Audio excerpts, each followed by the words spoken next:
umukobwa agiye gushyingura sekuru ageze yahura n'umukunzi we maze uwo mukunzi we atamukubita icyuma arapfa. Uwo mukobwa amaze gupfa uyu musore nawe atayiyahura itapfa. Umunyeshuri yapfa yatewe icyuma n'umukunzi we mu gihe cyo guherekeza sekuru nyuma nawe maze atayiyahura. Agahinda n'urujo bikomeje kuvugwa mu gace ka Kirenyo muri Kenya nyuma y'urupfu rubaje rw'umukobwa yigaga mu mwaka wa gatatu w'amashuri yisumbuye wapfuye bivugwa yuko atewe icyuma n'umusore bakundanaga. Ngo uyu mukobwa yaravuye ku ishuri aberewe gushya na nyina umubyara kugira ngo ajye kwifatanya n'umuryango we mu muhango wo gushyingura sekuru abereye mu mudugudu wa Ntara mu gace ka Nyankwekowa.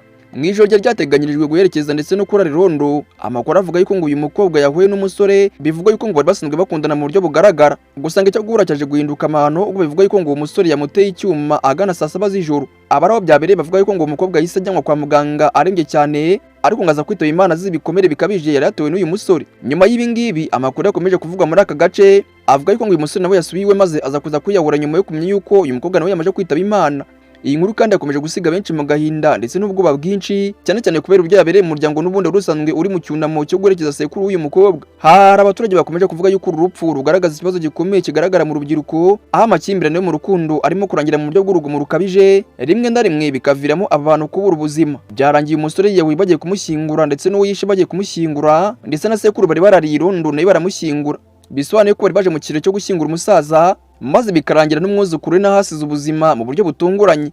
Ngaye nguko rero bino bintu byabereye mu gihugu cy'abaturanyi cya Kenya. Mbabwira ni ngende twa Mwenyabari Obed nangi ni Obi Time News ivugira mu gihugu cya Kenya.